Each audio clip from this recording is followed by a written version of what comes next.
교수님, 왕신비 곱창집 여사장과 사귀신다는 게 사실이에요? 요보라고 불리던 그 여사장이 교수님의 애인이라고요? 학생들의 차가운 질문과 소문이 제 30년 교수 생활을 끝냈습니다. 저는 61세. 명문대 문학 교수 김태민입니다. 아니, 이제는 교수가 아닌 왕신비 먹자골목 곱창집 사장이라고 불러야 할 것 같네요. 저는 지금 왕신비 먹자골목에서 앞치마를 두르고 곱창을 굽고 있으니까요. 황혼의 많은 사람들이 왕신비의 요부라 불리는 곱창집 여사장에게 접근했지만 아무도 가까이 하지 못했던 그녀, 30년간 쌓아온 명예를 내려놓고 수많은 편견과 따가운 시선을 견디며 제가 선택한 그녀와의 동행의 여정을 지금부터 시작하겠습니다. 시청 전 구독과 좋아요, 그리고 알람 설정해주시면 매일 새로운 이야기로 찾아뵙겠습니다. 저는 5년 전에 아내와 이혼했습니다. 25년을 함께 살았지만 어느 순간부터 서로에게 무관심해졌어요. 결국 딸이 대학을 졸업하고 취업하자마자 우리는 헤어졌습니다. 지금 딸은 부산에서 직장 생활을 하고 있고 한 달에 한 번 정도 전화 통화를 할 뿐이에요. 혼자 사는 삶은 생각보다 외로웠어요. 아침에 눈을 뜨면 텅 빈 집, 출근해서 강의하고 연구실로 돌아와 논문 읽다가 저녁이 되면 다시 빈집으로 돌아가는 일상. 주말에는 더 심했죠. 할 일도 없고 만날 사람도 없어서 그냥 집에서 책만 읽거나 TV를 보며 시간을 보냈습니다. 그렇게 무료하게 지내던 어느 금요일이었어요. 학기 말이라 학생들과 회식을 하기로 했는데 사실 저는 그런 자리가 불편했습니다. 젊은 학생들 사이에서 어색하게 앉아 있는 게 쉽지 않았거든요. 하지만 제자들이 워낙 간곡하게 부탁해서 거절할 수가 없었어요. 사실 이 녀석들이 제 외로운 일상의 작은 위안이 되어주긴 했거든요. 회식 장소는 왕신비 먹자골목이었어요. 저는 강남에서 주로 생활했기 때문에 왕신비는 낯선 동네였습니다. 지하철을 타고 왕신비역에서 내려 학생들을 따라 골목길로 들어갔어요. 좁은 골목 양쪽으로 온갖 음식점들이 빽빽하게 들어서 있었습니다.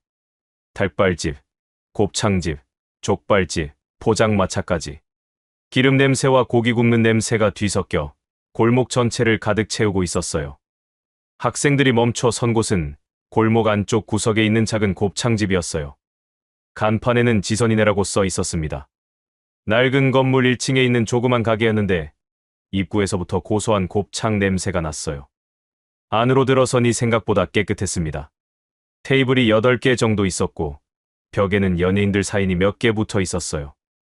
안쪽에서 여자 목소리가 들렸어요. 낮고 차분한 목소리였는데 왠지 귀에 착 감기는 느낌이었습니다. 잠시 후 주방 쪽에서 한 여자가 나왔어요. 그 순간 저는 숨이 멎는 것 같았습니다. 검은색 앞치마를 두른 여자였는데 나이가 50대 중반쯤 되어 보였어요. 하지만 그 나이가 전혀 믿기지 않을 만큼 아름다운 사람이었습니다. 긴 생머리를 하나로 묶었는데 군데군데 흰머리가 섞여 있었어요. 그런데 그게 전혀 늙어 보이지 않고 오히려 우아해 보였습니다. 얼굴은 화장기 없이 맨 얼굴이었는데도 피부가 깨끗했어요. 눈매가 또렷하고 입술은 자연스러운 붉은 빛이었습니다. 무엇보다 놀라운 건 몸매였어요. 앞치마 위로도 드러나는 S라인, 잘록한 허리와 볼륨감 있는 몸매가 50대 후반이라는 나이를 완전히 무색하게 만들었습니다. 여자가 우리를 보며 인사했을 때 목소리는 차갑지는 않았지만 그렇다고 친절하지도 않은 뭔가 거리를 두는 느낌이었습니다. 학생이 주문을 하자 여자는 메모도 하지 않고 고개만 끄덕이더니 주방으로 들어갔습니다. 그때 우연히 여자와 눈이 마주쳤어요. 깊고 차가운 눈빛이었습니다. 하지만 그 안에 뭔가 슬픔 같은 게 느껴졌어요. 손놀림이 정말 능숙했어요. 곱창을 손질하고 양념하는 모습이 마치 예술 작품을 만드는 것처럼 우아해 보였습니다. 옆에 앉은 여학생이 작은 목소리로 말했어요. 저분이 바로 유명한 지선 사장님이라고. 왕신비에서 모르는 사람이 없을 정도로 유명하다고요. 학생들이 서로 눈치를 보며 수근거렸습니다. 여기 먹자골목에서 요부로 소문났다는 거예요. 나이가 58인데 저렇게 젊고 예쁘다고. 게다가 몸매까지 완벽해서 남자들이 엄청 꼬시려 한다고 했습니다. 하지만 아무도 사장님한테 제대로 접근 못한다는 거예요. 다 차갑게 거절당한다고 했습니다. 손님들한테는 친절한데 남자들이 번호 달라거나 만나자고 하면 칼같이 거절한다고 했어요. 그래서 더 신비롭다는 거였죠. 어떤 학생은 과거에 큰 상처가 있다고 하고 어떤 학생은 원래 성격이 차갑다고 했습니다. 저는 민망함에 거짓말을 했어요. 사장님을 잘 보지 못했다고요. 하지만 사실 저는 여 사장님의 모습을 정확하게 다 봤습니다. 그리고 마음 한구석이 묘하게 두근거리고 있었어요. 정말 오랜만에 느끼는 감정이었습니다. 단순히 외모 때문만은 아니었습니다. 저 차가운 눈빛 뒤에 숨겨진 뭔가가 궁금했어요. 왜 저렇게 사람들과 거리를 둘까? 무슨 상처가 있는 걸까? 곱창은 정말 맛있었어요. 쫄깃하면서도 부드럽고 양념이 딱 적당했습니다. 학생들과 이야기하며 소주를 마셨지만 자꾸 시선이 주방 쪽으로 갔어요. 지선 사장이 능숙하게 곱창을 굽고 손님들을 응대하는 모습이 계속 눈에 들어왔습니다.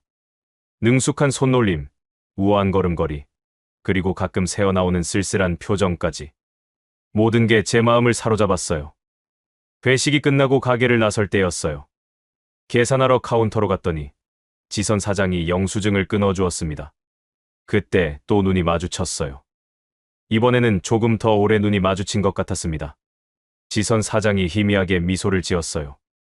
정말 짧은 순간이었지만 그 미소가 왠지 슬퍼 보였습니다. 간단한 인사였지만 그 목소리가 가슴 한구석을 울렸어요. 가게를 나와 골목을 걸어 나오면서도 계속 그 목소리가 귓가에 맴돌았습니다. 너무 정신이 팔려 있었나 봐요. 바닥에 움푹 패인 곳을 못 보고 넘어질 뻔했어요. 괜찮냐고 학생이 걱정스럽게 물었지만 저는 피곤해서 못 봤다고 둘러댔어요. 하지만 피곤한 게 아니었어요. 가슴이 두근거렸습니다. 61살 나이에 이런 감정을 느낄 줄은 몰랐어요. 마치 대학생 때로 돌아간 것 같은 설렘이었습니다. 집으로 돌아오는 지하철 안에서도 계속 지선 사장 생각이 났어요. 58세의 곱창집 여사장. 왕십리 먹자골목의 요부라는 별명. 하지만 제가 본 건 그런 가벼운 여자가 전혀 아니었습니다. 뭔가 깊은 상처를 안고 살아가는 외롭고 강한 여자였어요.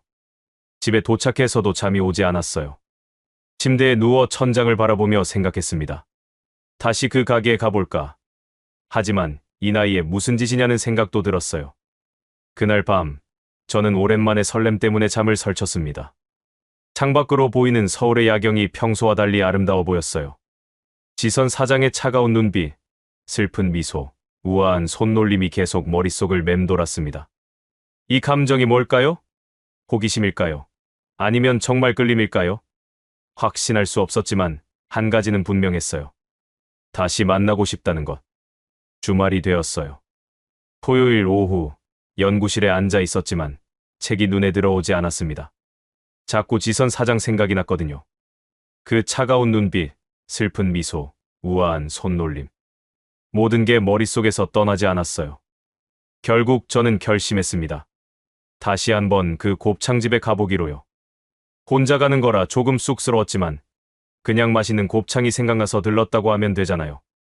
스스로에게 그렇게 합리화하며 지하철을 탔습니다. 왕십리역에서 내려 익숙하지 않은 골목길을 다시 걸었어요. 토요일 저녁이라 골목은 사람들로 붐볐습니다. 젊은 커플들, 회식하는 직장인들, 친구들끼리 온 사람들. 모두 즐거워 보였어요. 지선이네 간판이 보였습니다. 가게 안은 거의 만석이었어요. 잠깐 망설였지만 이미 여기까지 왔는데 그냥 돌아갈 수는 없었습니다. 문을 열고 들어갔어요. 익숙한 목소리가 들렸습니다. 지선 사장이 주방에서 고개를 들더니 저를 보고 잠깐 멈칫했어요. 저를 기억하는 것 같았습니다. 생각보다 친절한 목소리였어요. 학생들과 함께 왔을 때보다 조금 더 부드러운 느낌이었습니다. 5분 정도 기다리니 창가 자리가 비었고 지선 사장이 저를 안내했어요. 저번에 학생들이랑 왔던 걸 기억하고 있더라고요. 저는 곱창이 너무 맛있어서 다시 왔다고 했습니다. 지선 사장이 희미하게 미소 지었습니다. 이번에는 지난번보다 조금 더 따뜻한 미소였어요. 혼자 오는 손님은 처음이라고 하더라고요. 보통 여럿이 온다면서요. 저는 요즘 혼자 사는 사람들 많다고 대답했습니다. 그러자 지선 사장이 잠깐 제 얼굴을 쳐다봤어요. 뭔가 공감하는 듯한 눈빛이었습니다. 본인도 혼자 산다고 짧게 말했는데 그 안에 담긴 외로움이 느껴졌어요. 곱창이 나왔어요. 혼자 먹기에는 양이 많았지만 맛은 역시 훌륭했습니다. 소주를 한 잔 따라 마시며 천천히 먹었어요. 지선 사장이 다른 테이블을 응대하는 모습이 보였습니다. 손님들에게는 친절했지만 역시 어딘가 거리를 두는 느낌이었어요. 프로페셔널하지만 개인적인 선을 확실히 긋는 모습이었습니다. 그때 옆 테이블에서 젊은 남자 3명이 술에 취해 떠들기 시작했습니다. 저 사장 진짜 대단하다는 둥, 나이가 믿기지 않는다는 둥. 소리가 다 들렸어요. 불쾌했습니다. 지선 사장을 마치 물건 보듯이 평가하는 게 기분 나빴어요. 남자들은 계속 수군거렸어요. 20년 전에 남편이 바람 피워서 이혼했다는 소문, 아들 하나 키우면서 혼자 곱창집을 운영한다는 것. 그래서 남자를 안 믿고 차갑다는 것까지. 저는 더 이상 듣고 싶지 않아서 자리에서 일어났습니다. 계산하러 카운터로 갔어요. 맛있게 드셨냐고 지선 사장이 물었을 때 저는 순간적으로 입에서 튀어나온 말을 했습니다. 혹시 괜찮으시면 폐점 후에 차라도 한잔 하시겠냐고요. 제가 왜 그런 말을 했는지 모르겠어요. 지선 사장이 놀란 표정으로 저를 봤어요. 손님들한테 그런 제안 안 받는다고 했습니다. 저는 사과하면서 설명했어요. 그냥 혼자 사시는 것 같아서 저도 혼자 살거든요. 외로운 사람끼리 이야기나 나누면 좋을 것 같다고요. 지선 사장이 잠깐 생각하더니 천천히 고개를 끄덕였습니다. 12시쯤 되면 손님들 다 갈 거라고, 그때까지 괜찮으면 오라고 했어요. 신기했어요. 모든 남자들의 접근을 거절한다던 지선 사장이 제 제안을 받아들인 거예요. 저는 근처 카페에서 시간을 보내다가 12시쯤 다시 곱창집으로 갔습니다. 가게는 이미 문을 닫은 상태였어요. 안에서 정리하는 소리가 들렸습니다. 문을 두드리자 지선 사장이 나와 문을 열어줬어요. 앞치마를 벗은 지선 사장은 더 아름다워 보였습니다. 희한색 블라우스에 청바지를 입고 있었는데 정말 50대 후반이 맞나 싶을 정도로 몸매가 좋았어요. 지선 사장이 막걸리 2병을 가져왔어요. 우리는 마주 앉아 잔을 부딪혔습니다. 처음에는 조심스럽게 대화가 시작되었어요. 혼자 곱창집 하는 게 힘들지 않냐고 물었더니 처음엔 힘들었지만 20년 하다 보니 이제 익숙해졌다고 했습니다. 저도 혼자 산 지 5년 됐다고 했어요. 이혼했냐고 조심스럽게 물었을 때 저는 고개를 끄덕였습니다. 25년을 함께 살다가 서로 지쳐서 헤어졌다고요. 지선 씨도 비슷하다고 했어요. 한 20년 전에 이혼했다고요. 남편이 다른 여자를 만나서요. 목소리가 조금 떨렸어요. 아직도 그때 상처가 남아있는 것 같았습니다. 많이 힘들었을 거라고 말하자 처음엔 정말 힘들었다고 했어요. 아들도 어렸고 돈도 없었고. 그래서 친정어머니가 하시던 이 곱창집을 물려받아서 시작했다고 했습니다. 지금 아들은 군대 갔고 내년이면 제대한다고요. 지선 씨가 막걸리를 한 모금 마셨어요. 그 모습이 왠지 쓸쓸해 보였습니다. 사람들이 본인한테 별의별 소문을 다 붙인다고 했어요. 요보라느니, 남자 밝힌다느니. 사실은 그냥 혼자 아들 키우며 열심히 산 건데요. 목소리에 서러움이 묻어났어요. 저는 조심스럽게 말했습니다. 사람들은 모른다고요. 겉모습만 보고 판단하니까요. 오늘 와서 이야기 나눠보니까 알겠다고. 지선 씨가 얼마나 힘들게 살아왔는지요. 지선 씨가 저를 빤히 쳐다봤어요. 눈에 눈물이 맺혀 있었습니다. 고맙다고 했어요. 이렇게 말해주는 사람 처음이라고. 다들 본인 외모만 보고 이상한 상상만 한다고요. 그런데 학생들과 식사하는 교수님 모습을 보니 그런 분 같지가 않고 뭔지 모르게 그냥 이야기하고 싶은 마음이 들어 오늘 대화를 허락했다고 하더라고요. 저도 그냥 지선 씨의 진짜 모습이 궁금했다고 했어요. 그날 밤 우리는 새벽 2시까지 이야기를 나눴습니다. 서로의 외로움, 이혼 후의 삶, 아이들 이야기까지. 처음 만난 사람 같지 않게 편하게 대화가 이어졌어요. 지선 씨가 걱정스럽게 말했어요. 이 시간에 지하철 없으니까 택시 타고 가라고요. 저는 괜찮다고 했어요. 근처 찜질방에서 자고 갈 거라고요. 주말이라 집에 가봐야 혼자인데요. 그러자 지선 씨가 조심스럽게 물었습니다. 다음에 또 올 거냐고요. 저는 웃으며 대답했습니다. 당연하다고요. 맛있는 곱창도 먹고 좋은 사람도 만났는데요. 지선 씨가 처음으로 환하게 웃었어요. 정말 아름다운 미소였습니다. 차가운 가면 뒤에 숨겨져 있던 따뜻한 미소였어요. 그 미소를 보는 순간 제 마음이 확실해졌어요. 이 사람에게 점점 빠져들고 있다는 것을요. 저의 외로움이 조금씩 녹아내리는 느낌이었습니다. 밤하늘의 별들이 유난히 밝게 빛나고 있었어요. 61세의 나이에 이런 설렘을 느낄 줄은 몰랐습니다. 하지만 나쁘지 않았어요. 오히려 젊은 시절보다 더 진지하고 깊은 감정이었습니다. 이제 무엇을 원하는지, 무엇이 진짜 중요한지 알게 된 나이니까요. 그 후로 저는 일주일에 2~3번씩 왕십리 곱창집을 찾았습니다. 처음에는 저녁에 가서 곱창을 먹고 폐점 시간까지 기다렸다가 지선 씨와 이야기를 나누곤 했어요. 시간이 지나면서 우리는 점점 가까워졌습니다. 이제는 저를 보면 자연스럽게 미소를 짓더라고요. 처음 봤을 때의 차가운 표정은 완전히 사라졌습니다. 이제 그냥 이름으로 부르기 시작했어요.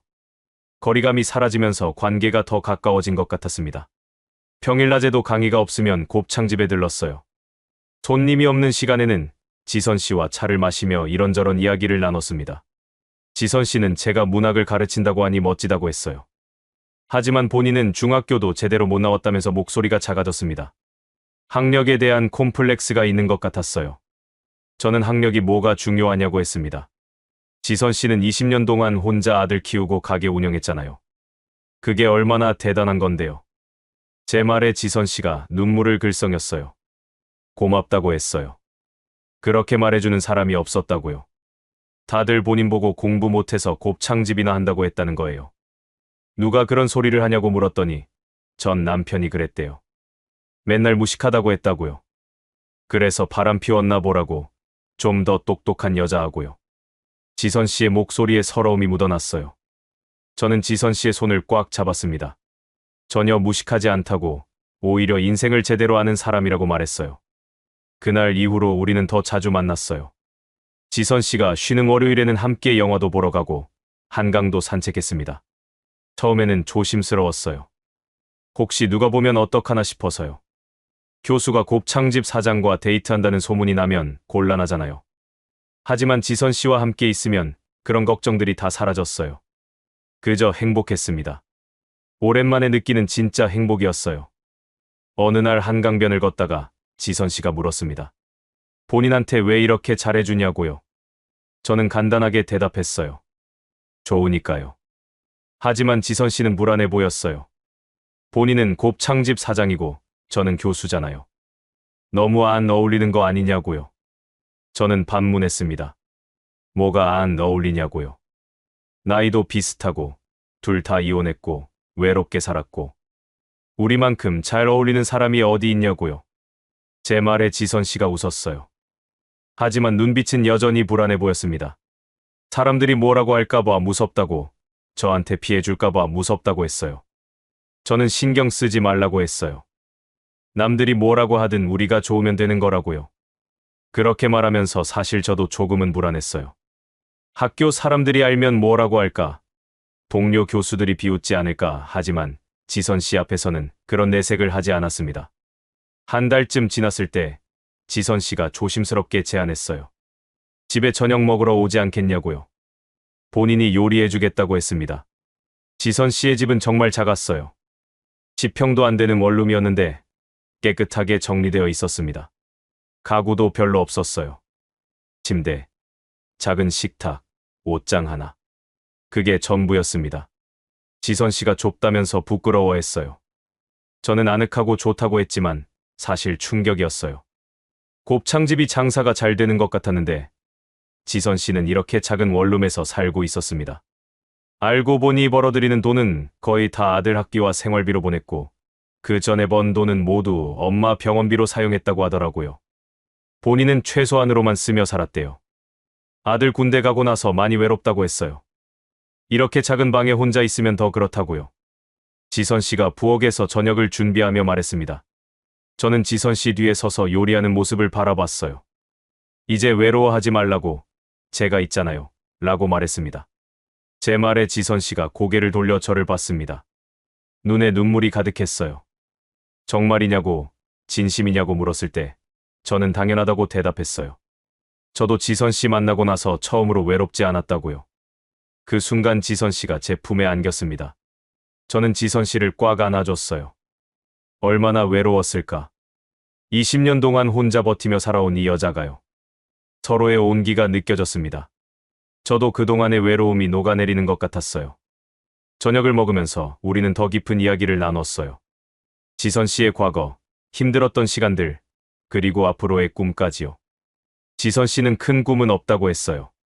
그냥 아들 잘 키우고, 가게 잘 운영하고, 그것만으로도 감사한 삶이라고 말했어요. 제가 말했어요. 지선 씨도 행복할 권리가 있다고요. 누군가와 사랑하고 행복하게 살 권리요.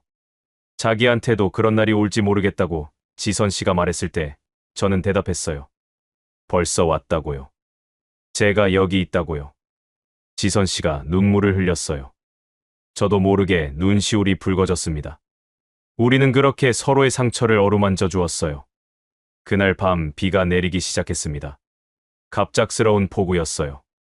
지선 씨가 조심스럽게 말했습니다. 비가 너무 많이 오니까 오늘은 여기서 자고 가라고요. 저는 고개를 끄덕였어요. 사실 떠나고 싶지 않았거든요. 좁은 원룸에서 우리는 더 가까워졌습니다. 서로의 온기를 느끼며 외로웠던 시간들을 위로했어요. 58세 여자와 61세 남자. 나이는 많았지만 사랑은 젊은이들보다 더 뜨거웠습니다. 창밖으로 빗소리가 들렸고 우리는 서로를 꽉 안고 있었어요. 오랜만에 느끼는 따뜻함이었습니다. 그날 밤은 정말 특별했어요. 단순히 신체적인 것이 아니라 마음이 완전히 하나가 되는 느낌이었습니다. 서로의 상처를 알고 외로움을 이해하고 그래서 더욱 소중하게 대하는 관계. 이게 진짜 사랑이구나 하고 깨달았어요. 지선 씨와의 관계가 깊어질수록 저는 행복했어요. 30년 교수 생활 중 이렇게 행복했던 적이 없었습니다. 강의를 마치고 연구실에 있어도 자꾸 지선 씨 생각이 났어요. 문자를 보내고 통화도 했습니다. 연구실을 정리하고 왕십리로 향하는 발걸음이 가벼웠어요. 이제는 왕십리가 제2의 집처럼 편해졌습니다. 그런데 그날은 뭔가 분위기가 이상했어요. 곱창집 앞에 낯익은 차 한 대가 서 있었습니다. 학교에서 자주 보던 차였어요. 설마 하는 마음에 가게 안을 들여다봤습니다. 그리고 얼어붙었어요. 안에 우리 학과 교수 3명이 앉아 있었거든요. 학과장과 동료 교수들이었습니다. 동료 교수들과 눈이 마주쳐 어쩔 수 없이 안으로 들어갔어요. 지선 씨가 주방에서 나오다가 저를 보고 잠깐 놀란 표정을 지었습니다. 저도 최대한 태연한 척했어요. 여기 곱창이 맛있다고 해서 왔다고 둘러댔습니다. 동료들이 같이 앉자고 했고 저는 마지못해 자리에 앉았습니다. 지선 씨가 메뉴판을 가져왔어요. 목소리가 평소보다 더 차가웠어요. 저를 모르는 척하는 거였습니다. 저는 가슴이 철렁 내려앉았어요. 동료 교수들은 지선 씨의 외모를 품평하기 시작했습니다. 나이가 어떻게 되느냐, 몸매가 대단하다는 등. 저는 참을 수가 없어서 그렇게 평가하는 건 좀 그렇지 않냐고 말했어요. 동료들이 저를 이상하게 쳐다봤지만 저는 더 이상 대화에 끼지 않았어요. 곱창만 먹으며 빨리 시간이 지나가기를 바랐습니다. 지선 씨가 곱창을 가져올 때마다 눈이 마주쳤지만 아무 말도 할 수 없었어요. 식사가 끝나고 계산할 때 학과장이 지선 씨에게 명함을 꺼내며 술 한잔 하자고 제안했지만 단호하게 거절당했습니다. 가게를 나오면서 학과장이 투덜거렸어요. 역시 소문대로 차갑다고요. 저는 뒤를 돌아봤어요. 가게 안에서 지선 씨가 테이블을 닦고 있었습니다. 어깨가 축 처져 보였어요. 동료들과 헤어지고 저는 1시간쯤 시간을 보낸 후 다시 곱창집으로 갔습니다. 폐점 시간이 다 되어서 손님들이 거의 없었어요. 제가 부르자 지선 씨가 고개를 들었습니다. 눈이 빨갛게 충혈되어 있었어요. 울었나 봐요. 아까는 어쩔 수 없었다고 사과했더니 지선 씨가 이해한다고 했습니다. 하지만 정말 힘들었다고요. 제가 본인을 모르는 척하는 게요. 지선 씨의 목소리가 떨렸어요. 저는 지선 씨를 꽉 안아줬습니다.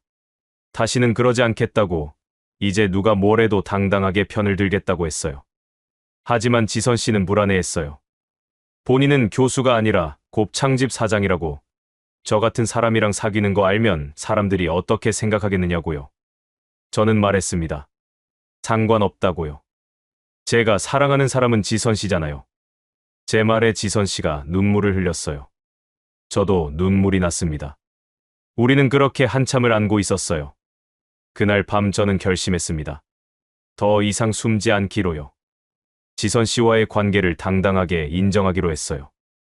주변에서 뭐라고 하든 제 선택은 지선 씨였습니다.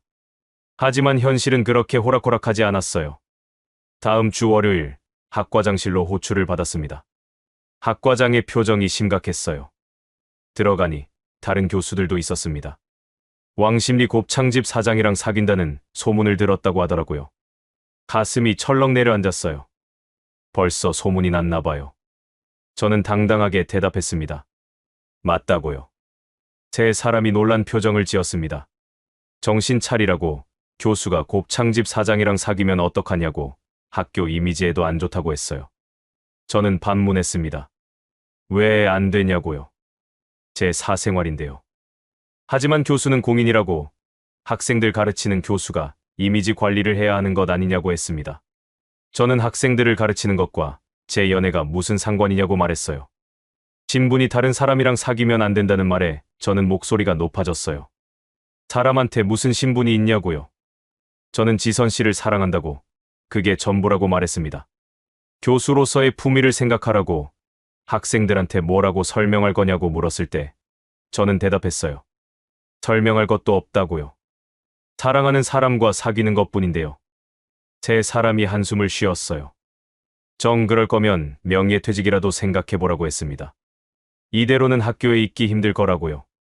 그 말을 듣는 순간 제 결심이 확고해졌습니다. 그래요. 명예퇴직하면 되죠. 30년 교수 생활이 중요한 게 아니라 지선 씨와 함께하는 게 더 중요했어요. 알겠다고, 명예퇴직 신청하겠다고 말했을 때 세 사람이 깜짝 놀란 표정을 지었어요. 진심이냐고 물었을 때 저는 단호하게 대답했습니다. 진심이라고요. 학과장실을 나와 연구실로 돌아왔어요. 30년간 쌓아온 책들과 연구 자료들이 보였습니다. 하지만 하나도 아쉽지 않았어요. 오히려 홀가분했습니다. 그날 저녁 지선 씨에게 모든 걸 이야기했어요. 지선 씨가 눈물을 흘리며 말했습니다. 미쳤냐고요. 30년 교수 생활을 본인 때문에 포기한다고요. 저는 말했어요. 포기가 아니라고요. 새로운 선택이라고요. 이제 지선 씨랑 새로운 인생을 시작하고 싶다고요. 하지만 지선 씨는 계속 자책했습니다. 본인은 곱창집 사장이라고, 학교도 제대로 못 나왔다고요. 저는 말했어요. 그게 뭐가 중요하냐고요. 저한테는 지선 씨가 세상에서 가장 소중한 사람이라고요. 지선 씨가 제 품에 안겨 한참을 울었어요. 저도 눈물을 흘렸습니다. 하지만 후회는 없었어요. 이게 제 선택이었으니까요. 61세에 내린 인생 최고의 결정이었습니다. 명예퇴직을 신청하고 나니 오히려 마음이 편해졌어요. 더 이상 학교 눈치를 볼 필요도 없고 지선 씨와의 관계를 숨길 필요도 없었습니다. 이제는 당당하게 왕십리 곱창집에 갔어요. 어느 날 지선 씨가 제안했습니다.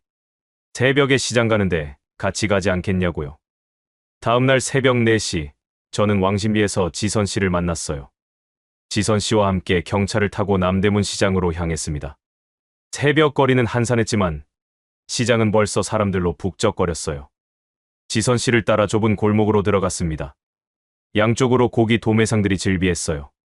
지선 씨는 능숙하게 곱창을 살펴보며 품질을 확인했습니다. 색깔, 냄새, 탄력까지. 모든 걸 꼼꼼하게 체크하더라고요. 가격, 협상도 절대 밀리지 않았습니다. 협상이 끝나고 무거운 곱창을 차에 실었어요. 저도 도와줬는데 생각보다 힘들더라고요. 지선 씨는 일주일에 4번은 온다고 했어요. 신선한 재료를 써야 맛있다고요. 존경스러웠어요. 20년 동안 이렇게 성실하게 일해온 지선 씨가요. 새벽부터 일어나서 재료 구매하고 손질하고 장사하고 결코 쉬운 일이 아니었을 거예요. 시장을 나와 근처 24시간 식당에서 아침을 먹었습니다. 해장국을 먹으며 이야기를 나눴어요. 그날부터 저는 곱창집 일을 배우기 시작했어요. 곱창 손질하는 법, 양념 만드는 법, 굽는 법까지. 처음에는 서툴렀지만 점점 나아졌습니다. 지선 씨가 손질 잘한다고, 생각보다 소질 있다고 칭찬해줬어요. 선생님이 잘 가르쳐줘서 그렇다고 했더니 지선 씨가 웃었습니다. 우리는 함께 일하며 더 가까워졌어요. 손님이 없을 때는 이런저런 이야기를 나누고 바쁠 때는 호흡을 맞춰 일했습니다. 마치 오래 함께 일한 부부 같았어요. 저녁이 되면 함께 청계천을 산책했어요. 손을 잡고 걸으면서 하루 있었던 일들을 이야기했죠. 오늘 손님 중에 대학생 커플이 왔다면서 정말 사랑스럽더라고 지선 씨가 말했어요. 저는 대답했습니다. 우리는 더 좋다고요. 진짜 사랑이 뭔지 아니까요. 제 말에 지선 씨가 웃었습니다. 청계천 불빛에 비친 지선 씨의 얼굴이 정말 아름다웠어요. 주말에는 동묘 벼룩시장에도 갔어요. 온갖 물건들이 즐비한 시장을 구경하며 걷는 게 재미있었습니다. 지선 씨가 헌책방을 발견하고 가보자고 했어요. 함께 들어가서 책을 구경했습니다. 지선 씨가 책 한 권을 집어들었어요. 박완서 작가의 소설이었습니다. 좋은 선택이라고 했더니 읽어줄 거냐고 물었어요. 혼자 읽으면 이해가 잘 안 된다고요. 그날 저녁 지선 씨 집에서 책을 읽어줬어요. 지선 씨는 제 무릎을 베고 누워서 들었습니다. 제 목소리에 맞춰 눈을 감고 있는 지선 씨의 모습이 평화로워 보였어요. 제 목소리를 들으니까 마음이 편안해진다고 했어요. 저도 지선 씨랑 있으면 행복하다고 대답했습니다. 우리는 그렇게 소소한 일상을 함께 했습니다. 크고 화려한 것은 없었지만 매일매일이 행복했어요. 어느 날 지선 씨가 조심스럽게 말했어요. 아들한테 저를 소개해도 되겠냐고요. 지선 씨의 아들 준수가 휴가를 나온다고 했어요. 처음으로 만나게 되는 거였습니다. 당연하다고 빨리 만나고 싶다고 했지만 사실 긴장되었어요. 휴가 날 저는 지선이네 곱창집에서 준수를 만났어요. 군인 제복을 입은 23살 청년이었습니다. 훤칠한 키에 잘생긴 얼굴이었어요. 처음에는 어색했지만 식사를 하면서 분위기가 풀렸어요. 준수는 생각보다 개방적이고 착한 청년이었습니다. 어머니가 요즘 많이 행복해 보인다고 했어요. 제 덕분인 것 같다고요. 지선 씨가 얼굴을 붉혔습니다. 제가 준수에게 솔직하게 말했어요. 어머니를 정말 사랑한다고. 우리가 나이도 많지만 진심으로 사랑하고 있고 어머니를 정말 행복하게 해드리고 싶다고요. 준수가 저를 빤히 쳐다보더니 고개를 끄덕였어요. 어머니가 행복하시면 본인도 좋다고 잘 부탁한다고 했습니다. 그 말을 듣는 순간 눈물이 날 뻔했어요. 지선 씨도 눈물을 글썽였습니다. 준수가 축복을 해주니 정말 다행이었어요. 그날 밤 지선 씨가 말했어요. 고맙다고요. 준수한테도 잘해줘서요. 저는 대답했습니다. 당연한 거라고요. 이제 우리는 가족이잖아요. 가족이라는 말에 지선 씨가 눈물을 흘렸어요. 20년 동안 혼자 아들 키우며 살았던 지선 씨에게 가족이라는 단어가 얼마나 소중했을까요? 명예퇴직 절차가 진행되는 동안 학교에는 소문이 쫙 퍼졌어요. 태민 교수가 곱창집 사장과 사귀어서 그만둔다는 소문이었죠. 복도를 지나가면 사람들이 수군거렸습니다. 어떻게 교수가 곱창집 사장과 사귀냐는 둥, 나이도 비슷한데 뭐가 문제냐는 둥, 품위가 있어야 한다는 둥. 귀에 다 들렸지만 신경 쓰지 않았어요. 오히려 당당했습니다. 하지만 지선 씨는 힘들어했어요. 왕십리 곱창집 주변 상인들도 소문을 들었나 봐요. 옆집 족발집 사장이 물었대요. 진짜 대학교 교수랑 사귀냐고요. 지선 씨가 당당하게 대답했지만 사장님 표정은 좋지 않았다고 했어요. 괜찮겠냐고 교수님이 나중에 후회하시는 거 아니냐는 말들이 나왔답니다. 주변 사람들의 시선은 곱지 않았어요.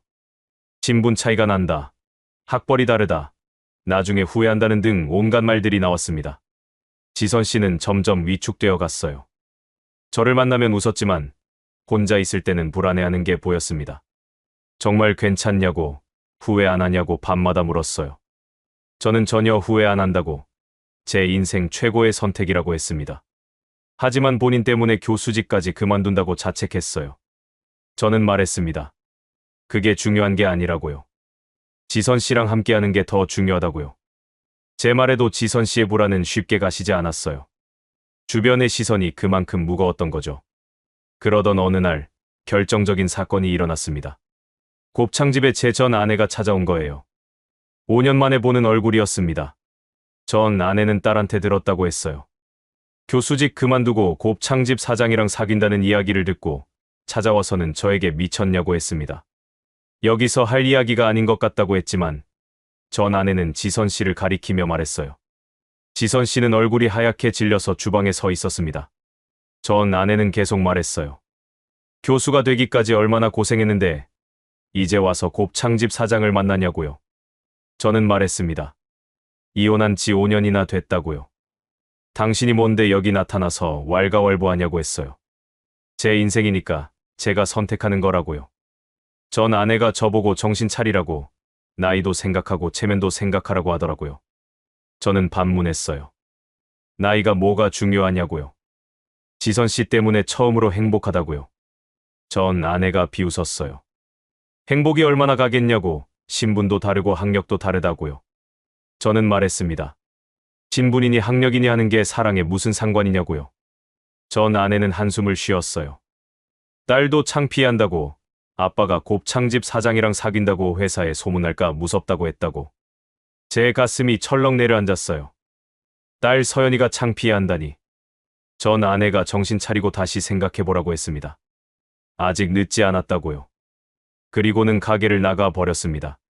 저는 그 자리에 멍하니 서 있었어요. 지선 씨가 조심스럽게 다가왔어요. 얼굴에 눈물이 가득했습니다.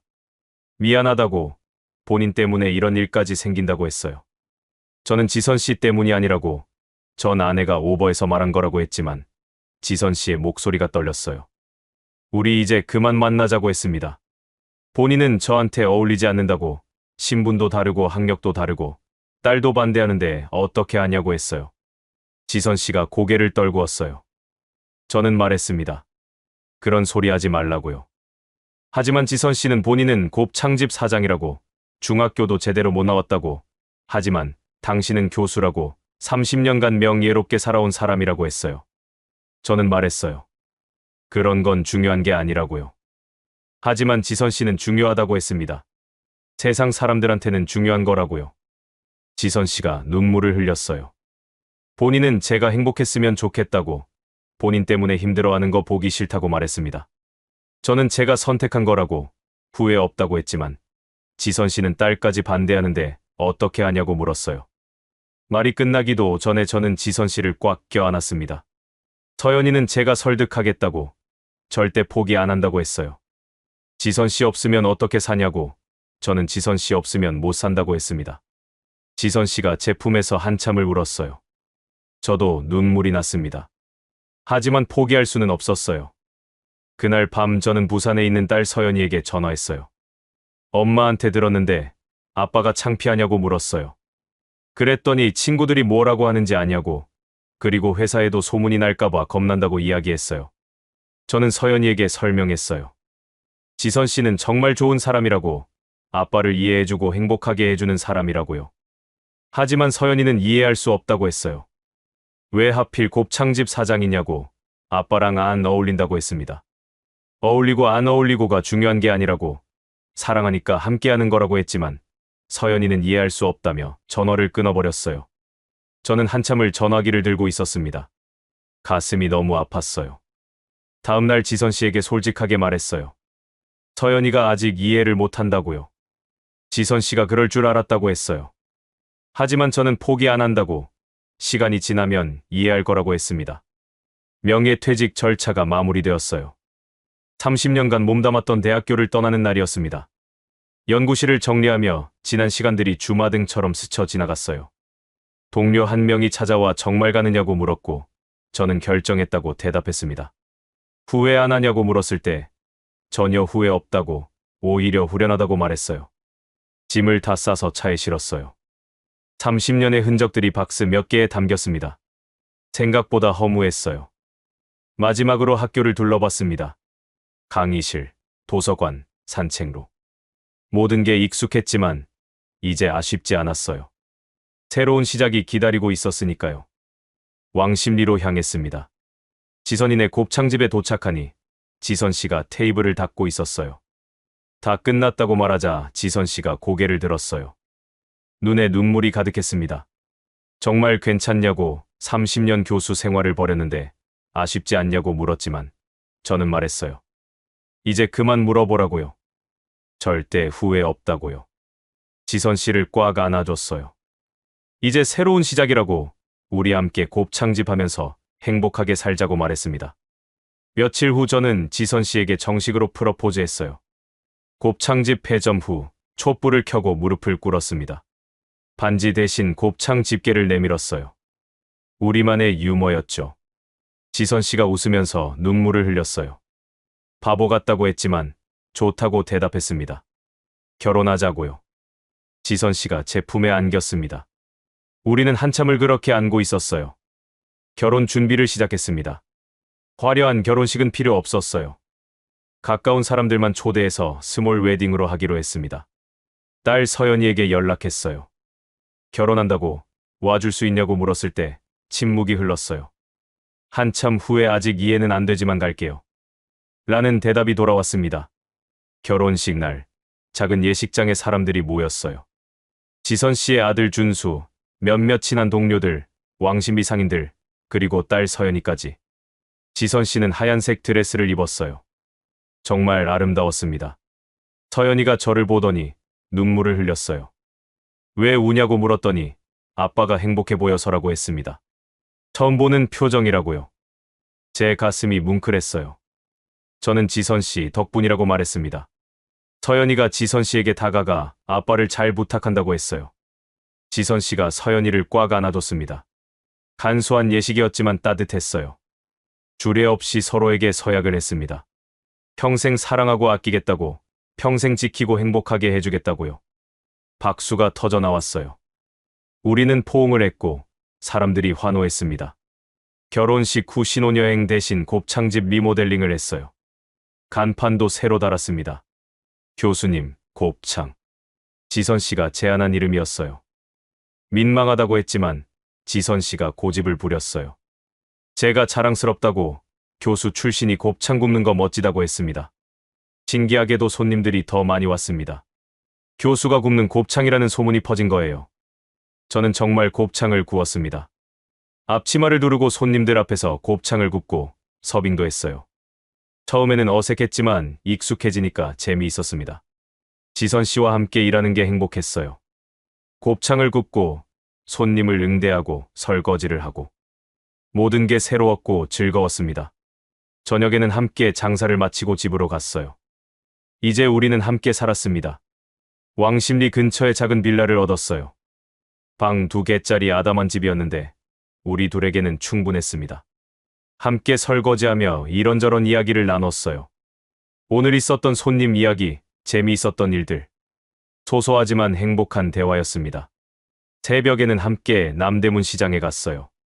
이제는 제가 혼자서도 곱창을 고를 수 있게 되었습니다. 몇 달이 지나고 딸 서연이가 부산에서 올라왔어요. 한번 뵙고 싶다면서요. 서연이가 곱창집에 왔습니다. 제가 직접 곱창을 구워서 대접했어요. 아빠가 곱창을 정말 잘 굽는다고, 아빠 표정이 완전히 달라졌다고 했습니다. 예전에는 항상 피곤해 보이셨는데 지금은 정말 행복해 보인다고요. 제 눈에 눈물이 맺혔어요. 지선 씨 덕분이라고 했습니다. 서연이가 지선 씨를 보며 말했어요. 아빠 잘 부탁한다고요. 지선 씨와 서연이가 손을 잡았어요. 저는 그 모습을 보며 눈물을 닦았습니다. 마침내 모든 게 제자리를 찾은 것 같았어요. 여러분, 제 이야기가 어떠셨나요? 61세 교수와 58세 곱창집 사장. 처음 들으면 어울리지 않는 조합이죠. 저도 처음에는 그렇게 생각했어요. 학벌도 다르고, 직업도 다르고, 살아온 세계도 완전히 달랐으니까요. 하지만 사랑에는 그런 게 중요하지 않았어요. 서로를 이해하고, 아껴주고, 외로움을 달래주는 것. 그게 전부였습니다. 30년 교수 생활을 벌이는 게 쉬운 결정은 아니었어요. 주변 사람들도 다 반대했고, 딸도 이해하지 못했죠. 하지만 저는 후회하지 않습니다. 오히려 제 인생 최고의 선택이었어요. 지선 씨를 만나고 나서 저는 비로소 살아있음을 느꼈어요. 그동안 기계처럼 살았던 것 같아요. 강의하고, 논문 쓰고, 그저 반복되는 일상. 하지만 지금은 매일이 새롭고 행복합니다. 왕십리 먹자 골목에서 곱창을 굽고 손님들을 맞이하는 일. 누군가는 교수가 무슨 곱창집이냐고 비웃을 수도 있어요. 하지만 저는 자랑스럽습니다. 사랑하는 사람과 함께 일하고, 함께 웃고, 함께 행복해하니까요. 나이가 많다고 사랑을 포기할 필요는 없어요. 61세든, 70세든, 80세든. 사랑할 권리는 누구에게나 있습니다. 중요한 건 용기예요. 세상의 시선을 무릅쓰고 자신의 행복을 선택하는 용기 말이에요. 지선 씨는 제게 말했어요. 제 덕분에 인생이 바뀌었다고. 하지만 사실은 제가 지선 씨 덕분에 새로운 인생을 살게 된 거예요. 진짜 행복이 무엇인지, 사랑이 무엇인지 알게 해준 사람이니까요. 여러분께 전하고 싶은 메시지가 있어요. 나이는 숫자일 뿐이라는 것. 학력도, 직업도, 사회적 지위도 사랑 앞에서는 아무것도 아니라는 것. 중요한 건 진심이라는 거예요. 만약 여러분도 저처럼 외롭게 살고 계신다면 용기를 내보세요. 새로운 사람을 만나고 새로운 사랑을 시작해보세요. 늦었다고 생각하지 마세요. 지금이 가장 빠른 때예요. 저는 61세의 새로운 인생을 시작했어요. 그리고 정말 행복합니다. 여러분도 할 수 있어요. 용기만 있다면요. 왕십리 먹자골목 교수님 곱창. 언젠가 오시면 제가 직접 곱창 구워드릴게요. 그리고 우리 이야기를 더 자세히 들려드릴게요. 끝까지 제 이야기를 들어주셔서 정말 감사합니다. 여러분의 인생에도 진정한 사랑과 행복이 찾아오길 진심으로 바랍니다. 구독과 좋아요, 알림 설정 꼭 부탁드려요. 여러분의 응원이 저희 부부에게 큰 힘이 됩니다. 댓글로 여러분의 이야기도 들려주세요.